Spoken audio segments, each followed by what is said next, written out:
দুপুরে ঘুমানো অভ্যেস জেনে নিন আপনার শরীরের ওপর কি চরম প্রভাব পড়ে।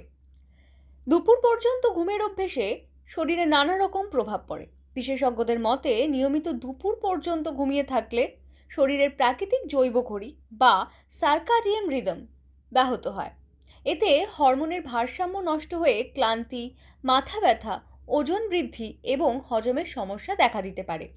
দীর্ঘ সময় ঘুমের কারণে শরীরের শক্তি কমে যায় ও অলসতা বাড়ে, যা সারাদিনের কাজের কর্মক্ষমতাকে প্রভাবিত করে। মানসিক স্বাস্থ্যের উপর পড়ে নেতিবাচক প্রভাব। অতিরিক্ত ঘুম মানসিক অবসাদ ও স্ট্রেস বাড়াতে পারে বলে সতর্ক করেছেন চিকিৎসকরা।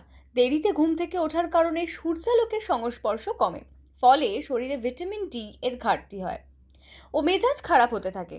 বিশেষজ্ঞরা পরামর্শ দিয়েছেন প্রতিদিন নির্দিষ্ট সময় ঘুমানো এবং সকালবেলা তাড়াতাড়ি জেগে ওঠার অভ্যেস গড়ে তুললেই শরীর ও মন দুটোই থাকবে সুস্থ এবং কর্মক্ষম।